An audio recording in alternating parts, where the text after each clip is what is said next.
pure reading of the Pathoma book or the Fundamentals of Pathology by Dr. Sattar. This won't be having any additional information. If you need to have any lessons, I suggest going to the website, pathoma.com. Otherwise, it's, like I said, going to be just a reading of the text. This is a 2021 edition. There are 19 chapters, and this will be chapter 1. Chapter 1, Growth Adaptations, Cellular Injury and Cell Death. Growth adaptations. Basic principles. An organ is in homeostasis with a physiologic stress placed on it. An increase, decrease, or change in stress on an organ can result in growth adaptations. Hyperplasia and hypertrophy. An increase in stress leads to an increase in organ size. Occurs via an increase in size, hypertrophy, and or the number of cells, hyperplasia. Hypertrophy involves gene activation, protein synthesis, and production of organelles. Hyperplasia involves production of new cells from stem cells. Hyperplasia and hypertrophy generally occur together, uterus during pregnancy. Permanent tissues, examples of cardiac, muscle, skeletal muscle, and nerve, however, cannot make new cells that undergo hypertrophy only. For example, cardiac myocytes undergo hypertrophy, not hyperplasia, in response to systemic hypertension. Pathologic hyperplasia, example, endometrial hyperplasia, can progress to dysplasia and eventually cancer. A notable exception is benign prostatic hyperplasia, BPH, which does not increase the risk for prostate cancer. Atrophy. A decrease in stress, example, decreased hormonal stimulation, disuse, or decreased nutrients/blood supply, leads to a decrease in organ size, atrophy. Occurs via a decrease in size and number of cells. Decrease in cell number occurs via apoptosis.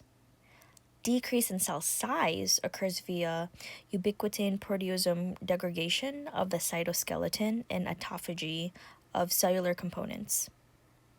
In ubiquitin proteasome degradation, intermediate filaments of the cytoskeleton are tagged with ubiquitin and destroyed by proteasomes. Autophagy of cellular components involves generation of autophagic vacuoles. These vacuoles fuse with lysosomes whose hydrolytic enzymes break down cellular components. Metaplasia. A change in stress on an organ leads to a change in cell type, metaplasia. Most commonly involves change of one type of surface epithelium, such as squamous, columnar, or urothelial, to another. Metaplastic cells are better able to handle the new stress. Bared esophagus is a classic example. Esophagus is normally lined by non-keratinizing squamous epithelium suited to handle friction of a food bolus. Acid reflux from the stomach causes metaplasia to non-ciliated, mucin-producing columnar cells, better able to handle the stress of acid. Metaplasia occurs via reprogramming of stem cells, which then produce the new cell type. Metaplasia is reversible in theory with removal of the driving stressor. For example, treatment of gastroesophageal reflux may reverse Barrett esophagus. Under persistent stress, metaplasia can progress to dysplasia and eventually result in cancer. For example, Barrett esophagus may progress to adenocarcinoma of the esophagus.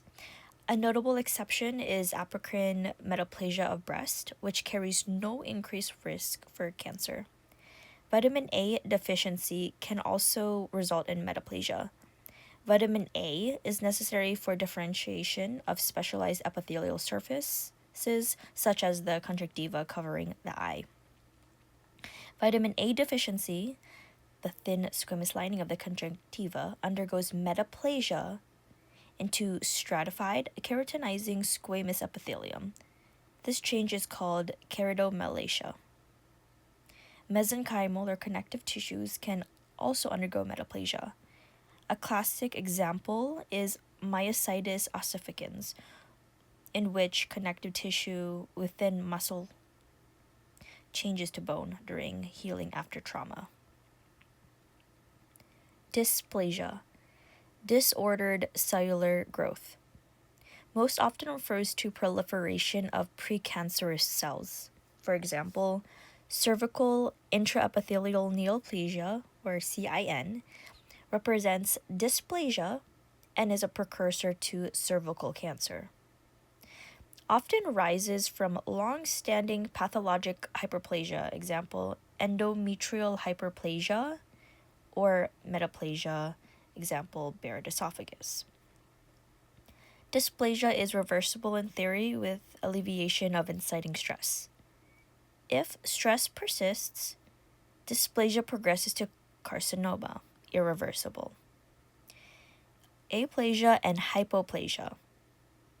Aplasia is failure of cell production during embryogenesis.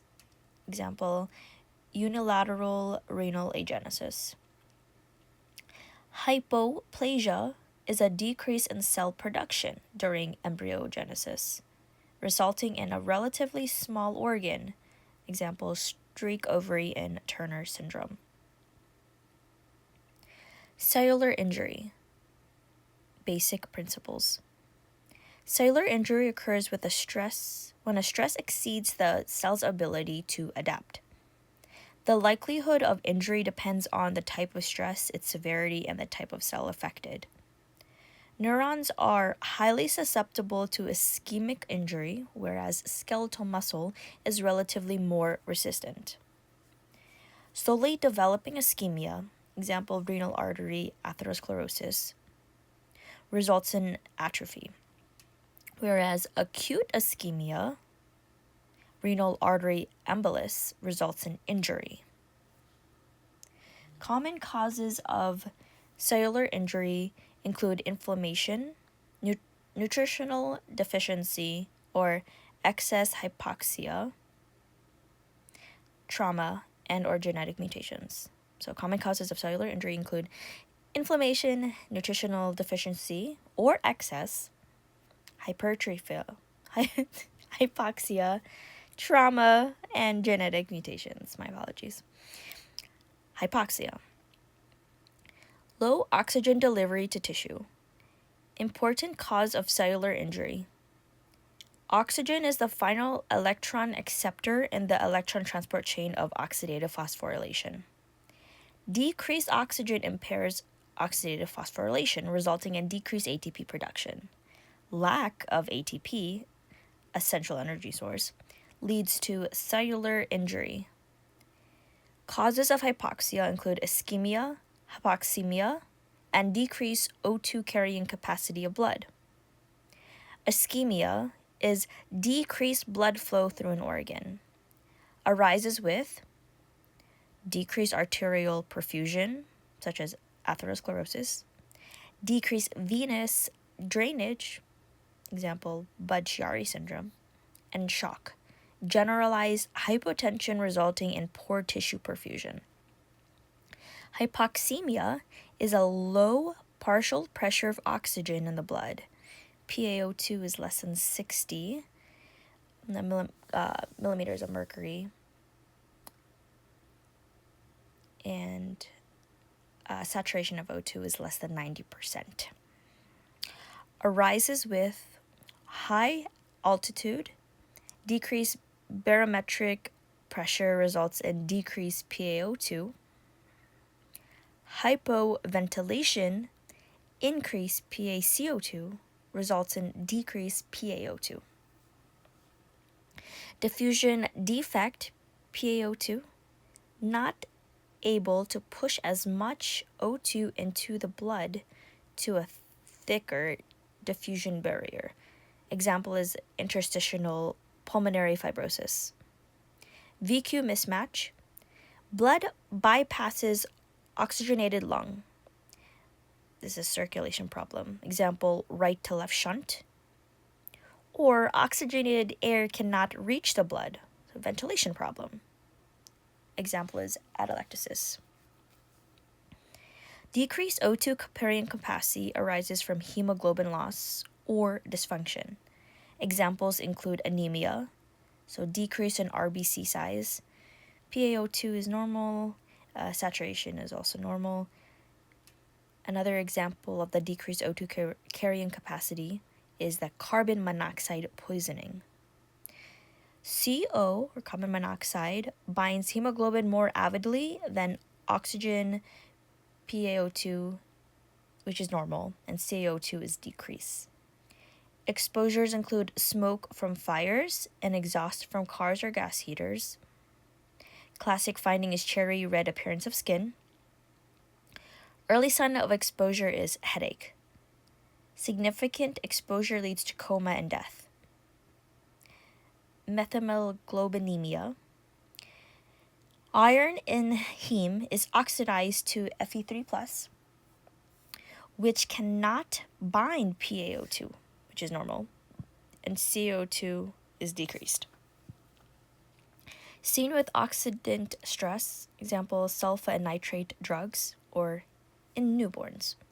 Classic finding is cyanosis with chocolate-colored blood. Treatment is intravenous methylene blue, which helps reduce iron back to the Fe2+ state. So IV methylene blue, which helps reduce Fe2+ back to the Fe2+ state. I think it's Fe3+ to Fe2. Yeah, there was a mistake in the thing. So Fe3+ to Fe2+, because Fe3+ cannot bind. All right, so reversible and irreversible cellular injury. Hypoxemia impairs oxidative phosphorylation, resulting in decreased ATP. Low ATP disrupts key cellular functions, including the NAK+ pump, resulting in sodium and water buildup in the cell. Calcium 2+ pump, resulting in calcium buildup in the cytosol of the cell. Aerobic glycolysis, resulting in a switch to anaerobic glycolysis. Lactic acid buildup results in a low pH, which denatures proteins and precipitates DNA. The initial phase of injury is reversible. The hallmark of reversible injury is cellular swelling. Cytosol swelling results in loss of microvilli and membrane blubbing. Swelling of the rough endoplasmic reticulum, or RER, results in dissociation of ribosomes and decreased protein synthesis. Eventually, the damage becomes irreversible. The hallmark of irreversible injury is membrane damage. One is plasma membrane damage, results in cytosolic enzymes leaking into the serum. Example is cardiac troponin, and additional calcium entering into the cell. Second is mitochondrial membrane damage, results in loss of electron transport chain, so the inner mitochondrial membrane, and cytochrome C leaking into cytosol, which activates apoptosis. And 3, the lysosome membrane damage results in hydrolytic enzymes leaking into the cytosol, which in turn are activated by the high intracellular calcium. The end result of irreversible injury is cell death. Cell death. The morphologic hallmark of cell death is loss of the nucleus, which occurs via nuclear condensation or pyknosis. Fragmentation is karyorrhexis, and dissolution is karyolysis. The two mechanisms of cell death are necrosis and apoptosis. Necrosis. Death of large groups of cells followed by acute inflammation. Due to some underlying pathologic process, never physiologic. Divided into several types of gross features. Gross patterns of necrosis. Coagulative necrosis. Necrotic tissue that remains firm. Cell shape and organ structure are preserved by coagulation of proteins, but the nucleus disappears. Characteristic of ischemic infarction of any organ except the brain. Area of infarcted tissue is often wedge-shaped, pointing to focus of vascular occlusion and pale. Red infarction arises if blood re-enters loosely organized tissue, such as pulmonary or testicular infarction. So that was for coagulative necrosis. Next is liquefactive necrosis. Necrotic tissue that becomes liquefied. Enzymatic lysis of cells and protein results in liquefaction. Characteristic of brain infarction, proteolytic enzymes from microglial cells liquefy the brain. Abscess is proteolytic enzymes from neutrophils liquefy tissue. Pancreatitis, proteolytic enzymes from pancreas liquefy the parenchyma. Again, that was liquefactive necrosis. Next is gangrenous necrosis. Coagulative necrosis that resembles mummified tissue. Example, dry gangrene. Characteristic of ischemic of lower limb and GI tract. If superimposed infection of dead cell tissues occur, then liquefactive necrosis ensues.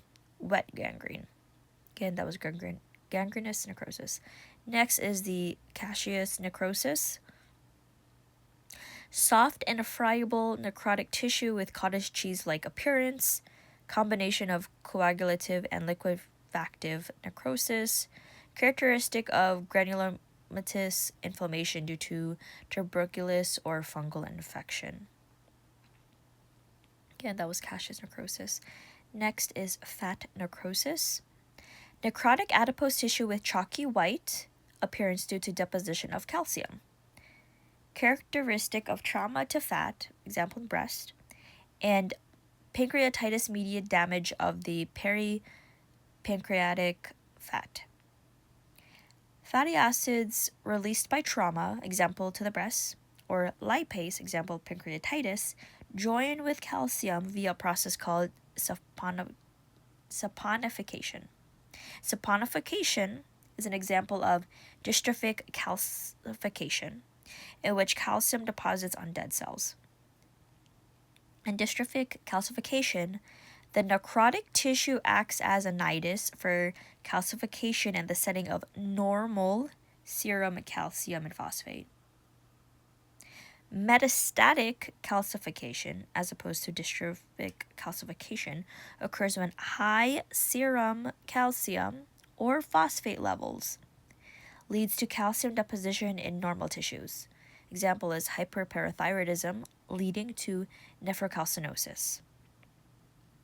Again, that was for fat necrosis. Lastly, we have fibrinoid necrosis, necrotic damage to blood vessel wall. Leaking of proteins, including fibrin, into the vessel wall results in bright pink staining of the wall microscopically. Characteristic of malignant hypertension and vasculitis. Again, that was for fibrinoid necrosis. Apoptosis. Energy, ATP, dependent.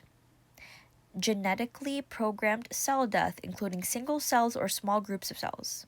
Examples include endometrial shedding during menstrual cycle, removal of cells during embryogenesis, CD8 plus T cell mediated killing of viral infected cells. Morphology. Dying cell shrinks, leading cytoplasm to become more eosinophilic, or pink. Nucleus condenses and fragments in an organized matter. Apoptotic bodies fall from the cell and are removed by macrophages. Apoptosis is not followed by inflammation. Apoptosis is mediated by caspases that activate proteases and endonucleases. Proteases break down the cytoskeleton. Endonucleases break down DNA. Caspases are activated by multiple pathways. We have intrinsic mitochondrial pathway, cellular injury, DNA damage, or decreased hormonal stimulation leads to inactivation of BCL2. Lack of BCL2 allows cytochrome C to leak from the inner mitochondrial matrix into the cytoplasm and activate caspases.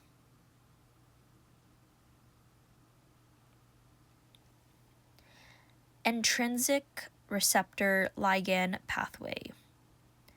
FAS ligand binds the FAS or fast death receptor CD95 on the target cell, activating caspases. Example, negative selection of thymocytes and thymus. Tumor necrosis factor, TNF, binds the TNF receptor on the target cell, activating caspases. Cytotoxic CD8 plus T cell mediated pathway. Porphyrins secreted by the CD8 plus T cell create pores in membrane of target cell. Granzyme from CD8 plus T cell enters pores and activates the caspases. CD8 plus T cell killing of virally infected cells is an example. Free radical injury. Basic principles. Free radicals are chemical species with an unpaired electron in their outer orbit. Physiologic generation of free radicals occurs during oxidative phosphorylation. Cytochrome C oxidase, complex 4, transfers electrons to oxygen. Partial reduction of O2 yields superoxide, hydrogen peroxide, H2O2, and hydroxyl radicals. Pathologic generations of free radicals arises with 1. Ionizing radiation, water is hydrolyzed to hydroxyl free radical. 2 is inflammation, NADPH oxidase generates superoxide ions during oxygen-dependent killing by neutrophils. 3. Metals, example copper and iron. Iron generates hydroxyl free radicals, Fenton reaction. 4. Drugs and chemicals. P450 system of liver metabolizes drugs, example acetaminophen, generating free radicals. Free radicals cause cellular injury via peroxidation of lipids and oxidation of DNA and proteins. DNA damage is implicated in aging and oncogenesis. Elimination of free radicals occurs via multiple mechanisms. Antioxidants, example glutathione, and vitamins A, C, and E. Elimination of free radicals occurs via multiple mechanisms, so we just went over antioxidants. Next one is enzymes, and lastly is metal carrier proteins. But enzymes, superoxide dismutase in the mitochondria. So we have the superoxide yielding H2O2.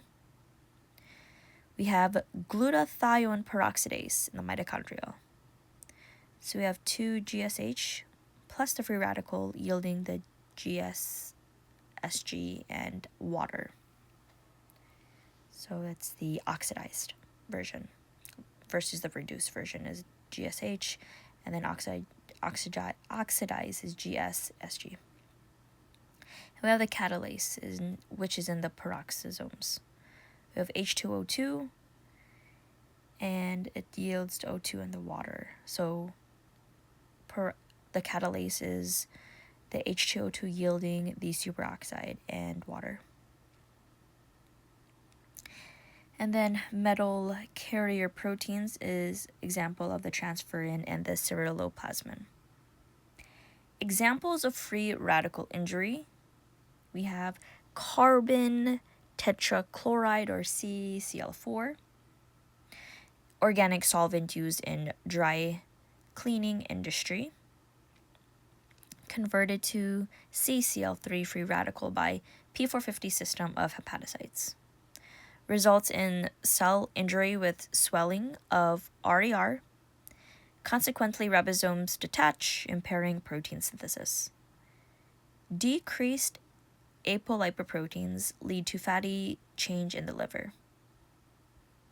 Reperfusion injury. Return of blood to ischemic tissue results in production of O2-derived free radicals, which further damage the tissue. Leads to continued rise in cardiac enzymes, example troponin, after reperfusion of infarcted myocardial tissue. Amyloidosis. Basic principles. Amyloid is a misfolded protein that deposits in the extracellular space, thereby damaging tissues. Multiple proteins can deposit as amyloid. Shared features include beta plated sheet configuration, Congo red staining, and apple green bifurcance when viewed microscopically under polarized light. Deposition can be systemic or localized. Systemic amyloidosis. Amyloid deposition in multiple organs divided into primary and secondary amyloidosis. Primary amyloidosis is systemic deposition of AL amyloid, which is derived from immunoglobulin light chain, associated with plasma cell dyscrasias such as multiple myeloma. Secondary amyloidosis is systemic deposition of AA amyloid, which is derived from serum amyloid associated protein, or SAA. SAA is an acute phase reactant that is increased in chronic inflammatory states, malignancy, and familial Mediterranean fever, FMF. FMF is due to the dysfunction of neutrophils, autosomal recessive, and occurs in persons of Mediterranean origin. Presents with episodes of fever and acute serosal inflammation. Can mimic appendicitis, arthritis, or myocardial infarction. High SAA during attacks deposits as AA amyloid in tissues. Clinical findings of systemic amyloidosis are diverse since almost any tissue can be involved. Classic findings include nephrotic syndrome, kidney is the most common organ involved, restrictive cardiomyopathy or arrhythmia, tongue enlargement, malabsorption, and hepatosplenomegaly. So again, those were findings of systemic amyloidosis. Diagnosis requires tissue biopsy. Abdominal fat pad and rectum are easily accessible biopsy targets. Damaged organs must be transplanted. Amyloid cannot be removed. Localized amyloidosis. Amyloid deposition usually localized to a single organ. Senile cardiac amyloidosis. Non-mutated serum transthyretin deposits in the heart. Usually asymptomatic. Presents in 25% of individuals that are older than 80 years of age. Familial amyloid cardiomyopathy. myopathy. Mutated serum transthyretin deposits in the heart, leading to restrictive cardiomyopathy. 5% of African Americans carry the mutated gene. Non-insulin dependent diabetes mellitus type 2. Amylin, derived from insulin, deposits in the islet of the pancreas. Alzheimer disease. A-beta amyloid, derived from beta amyloid precursor protein, deposits in the brain forming amyloid plaques. Gene for the beta APP is present on the chromosome 21. Most individuals with Down syndrome, trisomy 21, develop Alzheimer's disease by the age of 40, early onset. Dialysis-associated amyloidosis. Beta-2 microglobulin deposits in joints. Medullary carcinoma of the thyroid. Calcitonin, produced by tumor cells, deposits within the tumor cells in an amyloid background.